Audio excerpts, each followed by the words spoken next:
Hello friends, good morning. ನಾನು ಇವತ್ತು ನಿಮಗೆ ತವಾ ಚಿಕನ್ ಮಾಡಬೇಕು ಅಂತ ಹೇಳ್ಕೊಡ್ತೀನಿ ಬನ್ನಿ.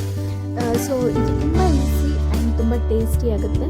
ಸೊ ಇದಕ್ಕೆ ಬೇಕಾಗಿರೋ ಇಂಗ್ರೀಡಿಯೆಂಟ್ಸ್ ನೋಡ್ಕೊಳ್ಳಿ. ಇಲ್ಲಿ ನಮಗೆ ಮೇಯ್ನಾಗಿ ಚಿಕನ್ ಮತ್ತು ಟೊಮೊಟೊ, ಆನಿಯನ್, ಬೆಳ್ಳುಳ್ಳಿ, ಕೊತ್ತಂಬರಿ ಮತ್ತು ಧನಿಯಾ, ಅಕ್ಕ ಮಸಾಲ ಮತ್ತು ಲೆಮನ್ ಅಷ್ಟೇ.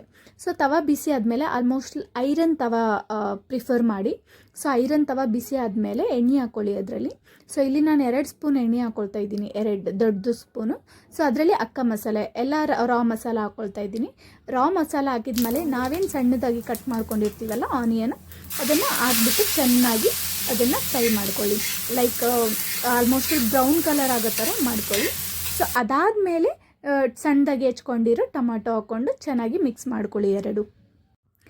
ಸೊ ಇಲ್ಲಿ ಎರಡು ಚೆನ್ನಾಗಿ ಮಿಕ್ಸ್ ಆದಮೇಲೆ, ಸೊ ಅಂದರೆ ಆಲ್ಮೋಸ್ಟ್ ಇಲ್ಲಿ ಕ್ಲೀನಾಗಿ ಅಂದರೆ ತವ ಇರುತ್ತಲ್ಲ, ಸೊ ಅದ್ರ ಮೇಲೆ ಚೆನ್ನಾಗಿ ಕಲ್ಸಕ್ಕೆ ಬರಲ್ಲ. ಚೆನ್ನಾಗಿ ಮಿಕ್ಸ್ ಆದಮೇಲೆ ಸೊ ಅದರಲ್ಲಿ ಸ್ವಲ್ಪ 1 ಸ್ಪೂನ್ ಅರಿಶಿಣ ಹಾಕ್ಕೊಳ್ಳಿ. 1 ಸ್ಪೂನ್ ಅರಿಶಿಣ ಹಾಕ್ಕೊಂಡು ಮತ್ತೆ ಚೆನ್ನಾಗಿ ಕಲಿಸ್ಕೊಳ್ಳಿ, ಎಲ್ಲನೂ ಅರಿಶಿಣ ಮಿಕ್ಸ್ ಆಗೋ ಥರ. ಅದಾದಮೇಲೆ ಇಲ್ಲಿ 7ರಿಂದ 8 ನಾನು ಬೆಳ್ಳುಳ್ಳಿ ತೊಗೊಂಡಿದ್ದೀನಿ, ಅದನ್ನು ಚೆನ್ನಾಗಿ ಜಜ್ಕೊಳ್ಳಿ. 2 ಮೆಣಸಿನ್ಕಾಯಿ ತೊಗೊಂಡಿದ್ದೀನಿ, ಹಸಿ ಮೆಣಸಿನ್ಕಾಯಿ, ಅದನ್ನು ಸ್ಮಾಲಾಗಿ ಕಟ್ ಮಾಡಿಕೊಂಡು 2 ಮೆಣಸಿನ್ಕಾಯಿ ಹಾಕಿ ಸಾಕು. ಅದಾದಮೇಲೆ ಇಲ್ಲಿ 1 ಸ್ಪೂನ್ ನಾನು ಗಾರ್ಲಿಕ್ ಅಲ್ಲ ಬೆಳ್ಳುಳ್ಳಿ ಪೇಸ್ಟ್ ಹಾಕ್ತಾಯಿದ್ದೀನಿ. ಸೊ ಅದನ್ನು ಹಾಕ್ಕೊಂಡು ಮಿಕ್ಸ್ ಮಾಡಿ. ಆ್ಯಂಡ್ ಇಲ್ಲಿ ನಾನು ಬಂದುಬಿಟ್ಟು 1/2 kg ಚಿಕನ್ ತೊಗೊಂಡಿದ್ದೀನಿ.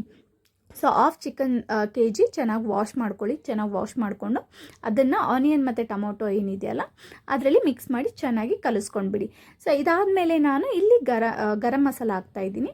ಗರಂ ಮಸಾಲ ಮತ್ತು ಮನೆಯಲ್ಲಿ ಮಾಡಿರೋ ಕಚ್ಚಾ ಗರಂ ಮಸಾಲ ಇರುತ್ತಲ್ಲ ಅದು, ಮತ್ತು ಧನಿಯಾ ಪೌಡರ್, ಮತ್ತು ಸ್ವಲ್ಪ ಚಿಕನ್ ಮಸಾಲ ಮತ್ತು ಖಾರದ ಪುಡಿ ಹಾಕ್ಕೊಳ್ತಾ ಇದ್ದೀನಿ, ಅಚ್ಚ ಖಾರದ ಪುಡಿ.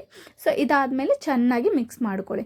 ಸೊ ಇದನ್ನು ಚೆನ್ನಾಗಿ ಮಿಕ್ಸ್ ಮಾಡಿದ ಮೇಲೆ ತವಾದಲ್ಲಿ ಕ್ಲೀನಾಗಿ ಇದು ಮಾಡೋಕ್ಕೆ ಬರಲ್ಲ. ಸೊ ಸ್ವಲ್ಪ ಸ್ಲೋ ಆಗಿ ಮಿಕ್ಸ್ ಮಾಡಿಕೊಂಡು ಇದನ್ನು ಒಂದು 10 ನಿಮಿಷ ಬೇಯಕ್ಕೆ ಬಿಡಿ. 10 ನಿಮಿಷ ಬೇಯಕ್ಕೆ ಬಿಡಿ, ಇದನ್ನು ಚೆನ್ನಾಗಿ ಬೇಯಲಿ. ಇಲ್ಲಿ 10 ಮಿನಿಟ್ಸ್ ಆದಮೇಲೆ ನಾನು ಓಪನ್ ಮಾಡ್ತಾ ಇದ್ದೀನಿ. ಸೊ ನೋಡ್ತಾ ಇರ್ಬೋದು ನೀವು, ಇಲ್ಲೆಲ್ಲ ಸೈಡಲ್ಲೆಲ್ಲ ಆಯಿಲು ಸೈಡಿಗೆ ಬಂದಿದೆ. ಸೊ ಇದರಲ್ಲಿ ಬೇಕು ಅಂತಂದರೆ ನೀವು ಸ್ವಲ್ಪ ವಾಟರ್ ಹಾಕ್ಕೊಳ್ಬೋದು ಲೈಟಾಗಿ, ಅಂದರೆ ಒಂದು 1/2 ಕಪ್ ವಾಟರ್ ಹಾಕ್ಕೊಳ್ಳಿ. ಸೊ ಬೇಯ್ದಿಲ್ಲ ಚಿಕನ್ ಅಂದರೆ. ಸೊ ಲಾಸ್ಟಲ್ಲಿ ಕೊತ್ತಂಬರಿ ಹಾಕ್ಕೊಂಡ್ಬಿಟ್ಟು ಮತ್ತೆ ಒಂದು 5 to 6 ಮಿನಿಟ್ಸ್ ಇದನ್ನು ಬೇಯಕ್ಕೆ ಬಿಡಿ. ಸ್ವಲ್ಪ ವಾಟರ್ ಹಾಕ್ಕೊಂಡಿರ್ತೀರಲ್ಲ, ಸೊ ಚೆನ್ನಾಗಿ ಬೇಯಕ್ಕೆ ಬಿಡಿ. ಸೊ ಅದಾದಮೇಲೆ ಓಪನ್ ಮಾಡಿ, ಇದು ಆಲ್ಮೋಸ್ಟ್ ಅಲ್ಲಿ ಚಿಕನ್ ರೆಡಿ ಆಗುತ್ತೆ. ಇದು ಮಾತ್ರ ಸಖತ್ತಾಗಿರುತ್ತೆ. ಚಪಾತಿ ಮತ್ತು ಬಿಸಿ ಬಿಸಿ ರೈಸ್ ಜೊತೆ ಆದರೂ ಇನ್ನೂ ತುಂಬ ಟೇಸ್ಟ್ ಆಗಿರುತ್ತೆ. ಸೊ ತವಾ ಚಿಕನ್ ಟ್ರೈ ಮಾಡಿ ಮನೆಯಲ್ಲಿ ಹೆಂಗಿದೆ ಅಂತ ಹೇಳಿ, ಲೈಕ್ ಮಾಡಿ, ಕಮೆಂಟ್ ಮಾಡಿ ಆ್ಯಂಡ್ ಸಬ್ಸ್ಕ್ರೈಬ್ ಮಾಡಿ. Thank you.